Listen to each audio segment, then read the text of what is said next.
যুবক যদি জাগ্রত হয় তাহলে সেই জাতি জাগ্রত হয়। যুবক যদি জাগ্রত হয় দেশ জাগ্রত হয়। যুবক যদি ভালো হয় সেই সমাজটা ভালো হয়ে যায়। যুবক যদি ভালো হয় তাহলে দেশটা ভালো হয়ে যায়। মনে রাখতে হবে ইসলামী যুব আন্দোলন রুহানিয়াতের সমন্বিত প্রয়াস, রুহানিয়াত ও জেহাদের সমন্বিত প্রয়াস। এই স্লোগান মনে রাখতে হবে। রুহানিয়াতকে বাদ দেওয়া যাবে না, রুহানিয়াতকে ধারণ করতে হবে। ইন্না সালাতি ওয়া নুসুকি ওয়া মাহইয়ায়া ওয়া মামাতি লিল্লাহি রাব্বিল আলামিন। আমার জানি ইবাদত, আমার মালি ইবাদত, আমার আন্দোলন, আমার সংগ্রাম, সরওয়ার্দী উদ্যানে আসা, আমার সময় দেয়া, আমার জীবন দেয়া, আমার মাল দেয়া, আমার ত্যাগ করা সম্পূর্ণ কার উদ্দেশ্যে? জোরে বলেন, একমাত্র আল্লাহর উদ্দেশ্যে। ইসলামী যুব আন্দোলন সাহাবাদের অনুসরণ করে, সাহাবাদের অনুসরণ ইসলামী যুব আন্দোলন। সাহাবাদেরকে ভুলবেন না, তারাই আমাদের অনুপ্রেরণা। আমরা তাদের দেখানো পথে চলতে চাই, তাদের মহব্বত অন্তরে লালন করি, তাদের ভালোবাসতে জানি, তাদেরকে ভালোবাসতে জানি, তাদেরকে এত মহব্বত করি আমাদের জীবনের চেয়ে সাহাবায়ে কেরাম থেকে বেশি মহব্বত করি। শুধু কি তাই, যারা সাহাবাদেরকে ঘৃণা করে, সমালোচনা করে, ওদেরকে আমরা মহব্বত করতে পারি না, ওদেরকে আমরা ভালোবাসতে পারি না। আমরা জনাব মুহাম্মদ রাসূলুল্লাহ সাল্লাল্লাহু আলাইহি ওয়াসাল্লাম আদর্শ গ্রহণ করে তার দেখানো নীতি আদর্শ বাস্তবায়ন করতে চাই। আমরা এরদোগানের আদর্শ বাস্তবায়ন করতে চাই না, আমরা মুরসির আদর্শ বাস্তবায়ন করতে চাই না, আমরা মদিনাওয়ালার আদর্শ বাস্তবায়ন করতে চাই। আমি যুব আন্দোলনকে বলবো, খবরদার সুন্নাতকে বাদ দিয়ে কোন আন্দোলন সংগ্রাম আমরা করতে চাই না। আমরা সুন্নাতকে ধারণ করে আন্দোলন সংগ্রাম করতে চাই। আমরা সুন্নাতকে জবাই দিয়ে তাকিয়ার নামে, আমরা কৌশলের নামে সুন্নাতকে জবাই দিতে চাই না, বরং আমরা চাই সুন্নাতকে সমুন্নত করতে, সুন্নাত অনুযায়ী চলতে। আমি বিশ্বাস করি ওয়ালা তাহিনু ওয়ালা তাহজানু ওয়া আনতুমুল আ'লাউনা ইন কুনতুম মুমিনিন। যদি আমাদের ঈমান মজবুত হয়, যদি ঈমানকে শক্তিশালী করতে পারি, তাহলে এমন আওয়াজ দেব আল্লাহু আকবারের ধ্বনিতে, যেরকম রাজা গৌর গমদের তখ্ত তাউস ধ্বংস হয়ে গেছে, আমরা যদি আল্লাহু আকবারের ধ্বনি দিতে পারি, ঈমানের সাথে আল্লাহু আকবারের ধ্বনি উচ্চারণ করতে পারি, তাহলে বর্তমান ফ্যাসিস্টদের সমস্ত তখ্ত তাউস ভেঙে চুরমার হয়ে যাবে ইনশাআল্লাহ। এর জন্য যুব আন্দোলনকে বলবো, খবরদার জিকির ও ফিকির, জবানে জিকির থাকতে হবে, ব্রেনের মধ্যে ফিকির থাকতে হবে, কলমের মধ্যে শুকুর থাকতে হবে, অঙ্গ প্রত্যঙ্গ সবর থাকতে হবে। মনে রাখবেন, রুহানিয়াত ও জিহাদের সমন্বিত প্রয়াস। রুহানিয়াতকে বাদ দিয়ে কোনো জিহাদ আমরা চাই না। রুহানিয়াতকে বাদ দিয়ে জিহাদ করবেন, এটা জিহাদ হবে না, সন্ত্রাস হবে। কি হবে? সন্ত্রাস হবে। যেই জিহাদের সাথে রুহানিয়াত নাই, ওই জিহাদ জিহাদ না, বরং সন্ত্রাসবাদ হবে। ইসলামী ছাত্র আন্দোলন, ইসলামী যুব আন্দোলন, ইসলামী আন্দোলন বাংলাদেশ, তারা কি চায়? আল্লাহর জমিনে আল্লাহর হুকুমতের মাধ্যমেই কল্যাণ রাষ্ট্র চায়। ইসলাম হুকুমত বাদ দিয়ে আমরা কল্যাণ রাষ্ট্র চাই না, আমরা ইসলাম হুকুমতের মাধ্যমেই কল্যাণ রাষ্ট্র প্রতিষ্ঠিত করতে চাই। আমরা বিশ্বাস করি ইসলাম হুকুমত ব্যতীত secularism, socialism, capitalism, communism, democracy কোনো আদর্শ মানুষকে শান্তি দিতে পারে না, মুক্তি দিতে পারে না। একমাত্র মানুষের মুক্তির গ্যারান্টি হলো ইসলাম হুকুমত। ইসলাম হুকুমত কায়েম করতে হবে। আপনারা জানেন আজকে অন্তর্বর্তী সরকার কিছু সংস্কার করতেছে, তার মধ্যে রাষ্ট্র সংস্কার। অবশ্যই রাষ্ট্র সংস্কার করতে হবে। কেন? আপনারা জানেন ফ্যাসিস্ট সরকার, রাষ্ট্রের এমন কোনো বিভাগ নেই যে বিভাগকে ধ্বংস করে নেই, সমস্ত বিভাগকে ধ্বংস করে ফেলেছে। কাজী ধ্বংস স্তূপের উপরে সুন্দর একটা নির্বাচন উপহার দেওয়া সম্ভব নয়। আগে সংস্কার হবে, তারপরে নির্বাচন হবে।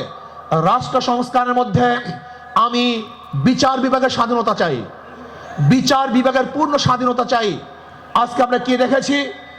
সরকার পরিবর্তন হওয়ার সাথে সাথে সমস্ত আসামিরা খালাস হয়ে গেছেন, আবার সরকার পরিবর্তনের সাথে সাথে অনেক আসামি জেলে ধুকে ধুকে পড়ছেন। তার মানে বিচার বিভাগ কি সরকারি ইঙ্গিতে চলে? একটা ভালো রাষ্ট্রের, উন্নত রাষ্ট্রের সবচেয়ে বড় মানদণ্ড হলো বিচার বিভাগের স্বাধীনতা। যেই রাষ্ট্রের মধ্যে বিচার বিভাগের স্বাধীনতা নাই, ওই রাষ্ট্র ভালো কল্যাণমুখী একটা রাষ্ট্র হতে পারে না। এর জন্য আমি বিচার বিভাগের স্বাধীনতা চাই।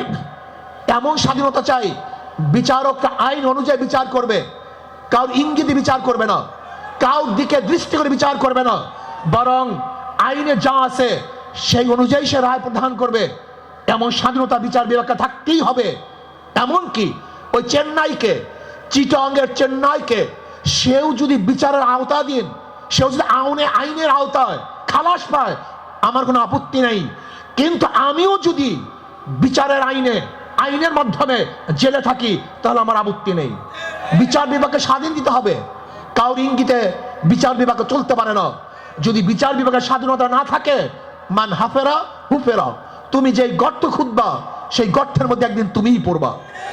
এর জন্য বিচার বিভাগের স্বাধীনতা চাই। নাম্বার 2, সংবিধান সংস্কার।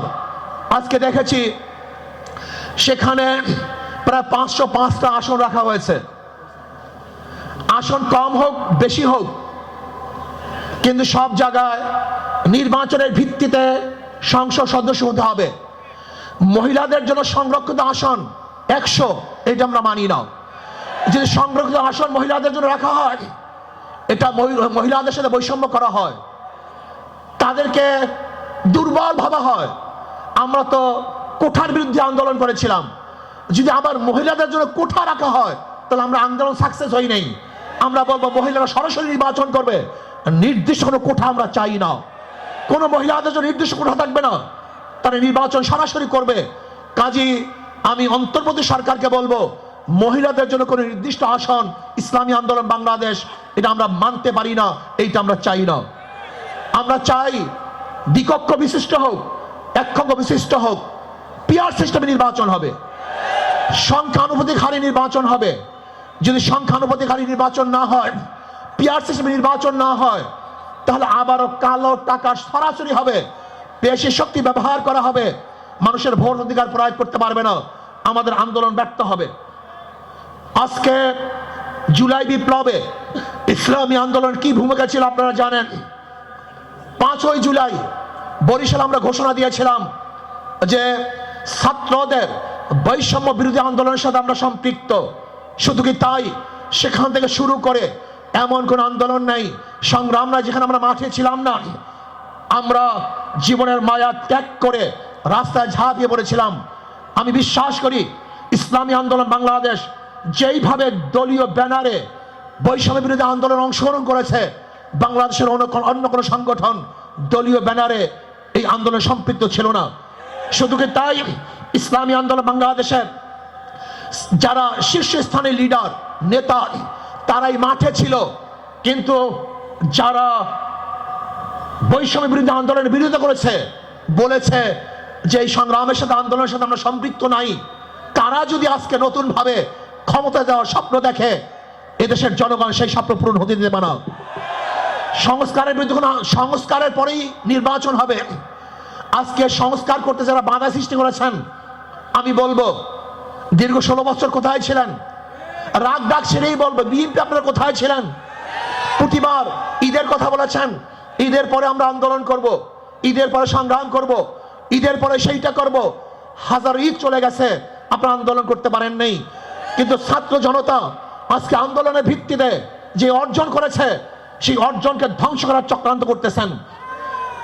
যেই বৈষম্যের বিরুদ্ধে আন্দোলন করেছিলাম, চাঁদার বিরুদ্ধে আন্দোলন করেছিলাম, দুর্নীতির বিরুদ্ধে আন্দোলন করেছিলাম, ধর্ষণের বিরুদ্ধে আন্দোলন করেছিলাম, অবৈধ হত্যার বিরুদ্ধে আন্দোলন করেছিলাম, মানুষের স্বাধীনতার জন্য আন্দোলন করেছিলাম, মানুষের মুক্তির জন্য আন্দোলন করেছিলাম। কিন্তু আমরা কি দেখলাম? 5ই আগস্টের পরে আবারও চাঁদাবাজি, আবারও দখলদারি, আবারও দুর্নীতি।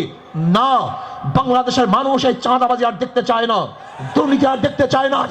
যারা 53 বছর পর্যন্ত বাংলাদেশকে 5 বার দুর্নীতি চ্যাম্পিয়ন করেছে, ওই সমস্ত দলকে বাংলাদেশের জনগণ আর ক্ষমতা দেখতে চায় না।